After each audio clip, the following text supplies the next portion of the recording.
पाठ 1 भोजस्य औदार्यम। भोज की उदारता। ये बेटा राजा भोज के बारे में कहानी है।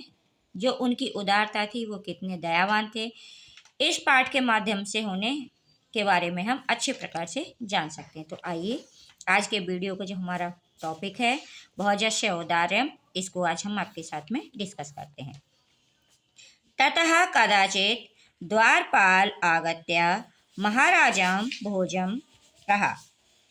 ततः माने तब, कदाचित माने किसी, द्वारपाल माने द्वारपाल ने, आगत्य माने आकर, महाराजम माने महाराज, भोजम माने भोज, प्रहा माने कहा।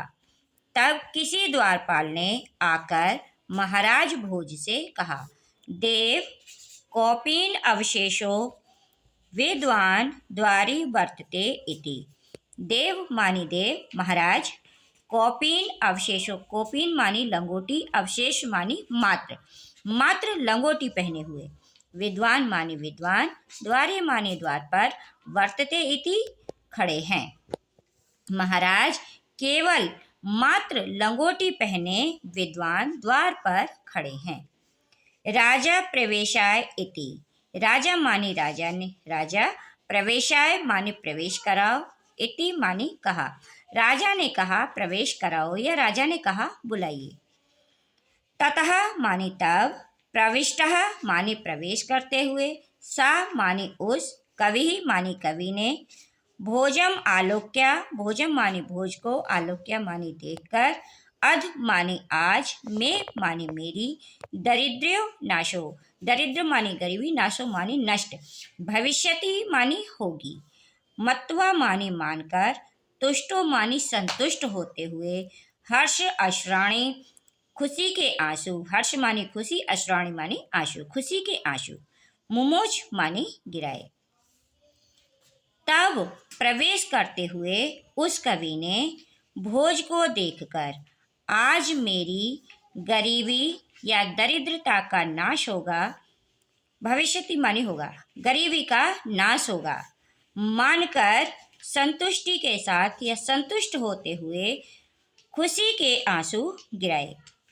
राजा तम आलोक्य प्रहा। राजा माने राजा, तम माने उसे, आलोक्य माने देखकर, प्रहा माने कहा। राजा ने उसे देखकर कहा, कवे किम रोदसी इति। कवे माने कवि, किम माने क्यों, रोदसी इति रोते हो, कवि तुम क्यों रोते हो। राजा ने उस कवि को देखकर कहा, कवि तुम क्यों रोते हो। ततः माने तब, कविरः कवि ने कहा, राजनम मानी राजा या महाराज, अकरण्याय मानी सुनिए, मद मानी मेरी, गृह मानी घर की, स्थिति मानी स्थिति को। तब कवि ने कहा, महाराज राजन मेरे घर की स्थिति को सुनिए। अकर्ण्य मानी सुनिए, मद मानी मेरी, गृह मानी घर की, स्थिति मानी स्थिति को। तो ये यहाँ से आएगा, मेरे घर की स्थिति को सुनिए। तो उस कवि ने महाराज से कहा कि महाराज मेरे घर की स्थिति को सुनिए या घर की हालत को सुनिए। अये लज्जान उच्चेन पथि वचनम आकर्ण्य गृहिणी, शिशो करणो यत्नात् सुपिहितवती दीन वदना। अय मानी आए हुए, लजान मानी खील वाले की, उच्चे मानी ऊंची आवाज को, पथि मानी रास्ते में, वचन मानी शब्दों को, आकर्ण्याय मानी सुनकर, गृहिणी मानी पत्नी ने, शिशो मानी बच्चों के, करणों मानी कानों को, यत्नात् मानी प्रयास पूर्वक, सुपिहितवती अच्छी प्रकार से, दीन वदना दीन मुख वाली ने। तो कवि ने कहा, महाराज आए हुए, पथि मानी रास्ते में। तो ये बेटा इसकी हिंदी जो है यहाँ से निकालेंगे।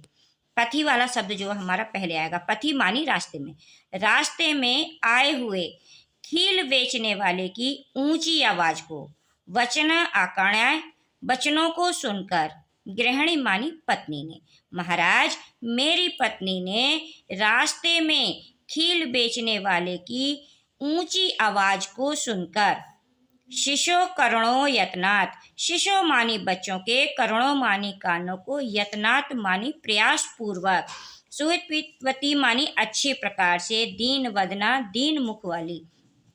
उस दीन मुख वाली ने बच्चों के कानों को अच्छी प्रकार से बंद कर दिया।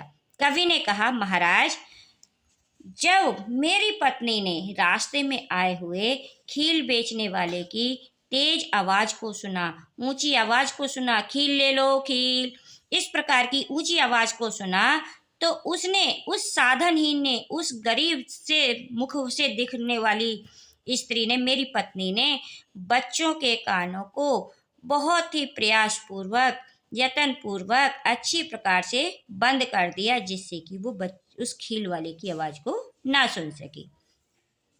मई क्षीणोपाय यद कृत दृश्य अश्रु बहुले, तद आंतरम शल्यम में तमसी पुनरुद्धार मुच्यते। मैं माने मुझ पर, क्षीणोपाय साधनहीन पर, धनहीन पर, यद कृतम, यत मानी जैसे ही, कृत मानी डाली, दृश्वा अश्रु बहुले, दृश्वा मानी दृष्टि, अश्रु मानी आंसुओं से, बहुले मानी भरी हुई, उस साधनहीन, मुझ साधनहीन पर उसने जब आंसुओं से भरी हुई दृष्टि डाली। तद अंतः शल्यम, तद मानी तब, अंतः मानी हृदय में, शल्यम मानी कांटे के समान, में मानी मेरे, तब वह दृष्टि, आंसुओं से भरी हुई दृष्टि मेरे हृदय में कांटे के समान चुभ गई। त्वमसी पुनरुद्धार मुचती, तब सी मानी तुम ही, पुनः मानी फिर से, उद्धारती मानी उद्धार कर सकते हो, मुचती मानी उस स्थिति से मुझे निकाल सकते हो। तब कवि ने कहा कि हे महाराज, उस स्थिति से पुनः मेरा उद्धार आप ही कर सकते हो। या कवि ने यह बताया राजा को कि हे महाराज, आप में ही इतनी क्षमता है, आप ही इतने सक्षम हो कि आप मुझे उस गरीबी की हालत से बाहर निकाल सकते हो। राजा शिव शिव इति उदार्यान प्रत्येक अक्षरम लक्ष्यम दत्त्वा प्रहा, त्वरतिम गच्छ गेहम तवात गृहिणी खिन्ना वर्तते। राजा मानी राजा, शिव शिव मानी शिव को याद करते हुए, कल्याण हो कल्याण हो। उदार्यन मानी उदारता के साथ, प्रत्येक अक्षरम प्रत्येक अक्षर के लिए, लक्ष्यम मानी लक्ष्य 1,00,000, दत्वा मानी देकर, प्रहा मानी कहा। राजा ने कल्याण हो यह कहते हुए उदारता पूर्वक प्रत्येक अक्षर के लिए 1,00,000 रुपया देकर कहा। त्वरितम मानी शीघ्र ही, जल्दी ही, गच्छ मानी जाओ, गेहम मानी घर, जल्दी ही घर जाओ। तावात गृहिणीम खिन्ना वर्तते, तावात मानी तुम्हारी, गृहिणी मानी पत्नी, खिन्ना मानी दुखी, वर्तते मानी हो रही होगी, तुम्हारी पत्नी दुखी हो रही होगी।